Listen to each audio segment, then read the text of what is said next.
Hi friends, how are you? I am Diana and I am so glad that you are here, even though this is like a total misery video, but that's okay because, lessons learned, and then this way, hopefully, you guys don't do the same thing that I did. So I'm gonna get right into this. I had talked before about how, it is an extremely warm day. I talked about how I had wanted to do a cardigan, and I was doing the granny squares in a cotton, and it was the K&C cotton. And I'll tell you that these things sound so much better in my head, and I feel like it's going to be something so simple because I'm going to just make all the little squares and then I'll just, lay it out and I'll put it all together. And so I did, made 78 of these little granny squares, switching my colors all up and everything. And see, look, this one is so nice, right? I'm kind of proud of myself. That's a pretty nice granny square. And I know these are still together because I'm still working on taking this whole sweater apart, because as I was putting it together, you know how you see something out of the corner of your eye and you're like, oh, did I really see that? And then I went back and I found a square. I'm trying to find it now. And it looked something similar to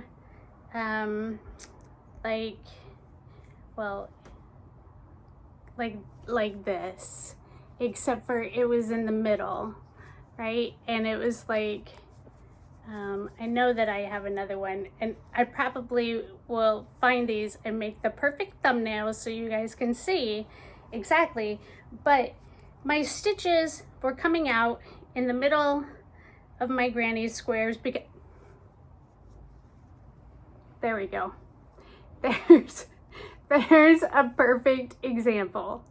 So my stitches were coming out in the middle of my granny square because of where I had changed my color. And so I actually fixed the one that I found. I was kind of proud of myself. I went in and did my little double crochet. You couldn't even tell. It was so beautiful. And then look, as I keep messing with this one. And then as I was going, I found another one. And then I found another one. And then I found another one. And so I had already sewed them all together. And then I was like, because see how I had already pieced everything together? And so then I'm getting stressed all over, and it's even already happening. So then I was like, okay, I need to just take this all apart and remake squares, however many I need to make sure that I can get this all together. I just need to redo them. And as I've been going on this, tell me what even happened right here. Can you see this? It's not holding on to anything, but these stitches are, I don't know. So as I was going through and doing all of my other granny square things, MJ's Off the Hook, she talks about how she will do, when she joins the end of her granny square, almost like most of her stitches, she'll just do extra slip stitches, and this kind of gives you a guaranteed cleaner thing. So let me show you really quick what I'm talking about. If you can see right here, and you can kind of tell because it's a little bit raised, this is where I joined, and all I did was slip stitch these 3 stitches right here. This is extremely helpful, especially if you're doing the join as you go. So you would have made just the inside part of your square, and then on this outside is where you're connecting it to your other square, because that way you're just joining it there and you don't have a seam really. And so that would work extremely well on that one. But yeah, so that's what I am going to do. I'm gonna go through and finish taking this whole thing apart and remake a bunch of squares. So next, let me tell you, we're gonna talk this Red Heart Granny Square yarn. And tell me if you have tried this. Tell me what you think of this. Do you like it? Do you hate it? Because that seems to be the consensus. Either somebody's like, I love it, it's so great, or else they're like, this is absolutely awful. I've watched so many tutorials, reviews about people talking about how hard it is to follow the directions to get the tension right, how you can finally get one thing going and then the next one doesn't line up. It's either too short or too long. You rip out like half of the square and then you have to do it a little looser, a little tighter, or whatever. And then I found a review. All I could think was tutorial. That was not what I was saying. A review from Passionate Kelsey, and she, oh my gosh, like her video resonated so much with me, because when they give the directions for these, they have you do not a magic circle, which is how I always did my granny squares. Now I haven't been. I've been doing the chain 4 and then into the first loop.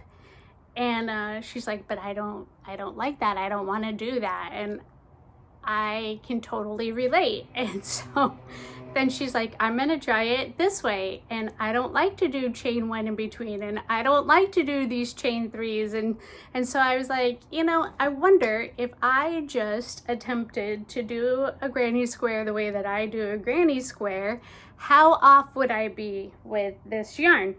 And I'll tell you what, I love this yarn. This is literally the easiest. This is what I do now. I make squares. But I found that I changed a few of the things that I do, that instead of like whatever the directions are. So don't be afraid. What I'm trying to say is, don't be afraid to attempt to do it your way and just see. So I found when I did my first ones, which was these. It was these squares right here. I started out following the directions and I had a little bit of trouble, and I kind of went with a 5.5 hook, and then I realized that I needed to go up to a size 6, and then everything kind of went really great, and then I kept running out of yarn on my last round, and so then I went back down to a 5.5, and everything was perfect. Like, I even figured out about how much I needed to leave to be able to start my circle, because that's basically it, right? To get your starting going right. And depending on like how much I end up cutting off, I was going to try and find a square to see how much I have. Oh, so you know how you like, you're going to go into the next color a little bit. So depending on how much that I have cut off, kind of gives me an idea how much more I'm going to go into it. And like I said, I do the chain 4 and then into the first loop to start it, because I did do a magic circle and I literally had like a starting string of like this long, and I'm like, that's too much. I never would have thought that a magic circle used so much less, but it really did. And then after that, I did find that depending on the colors of the yarn, so let me give you an example, and maybe, I don't think I have another square, but these two colorways, I ended up using a size 6 all the way through.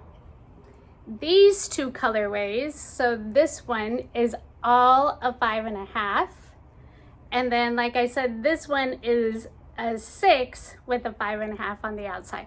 But once I figured out exactly what size hook I needed, and it's always between those two, it's like cake. It is so easy and it's so nice. And I am going to show you coming up like some of the things that I have done with the granny squares.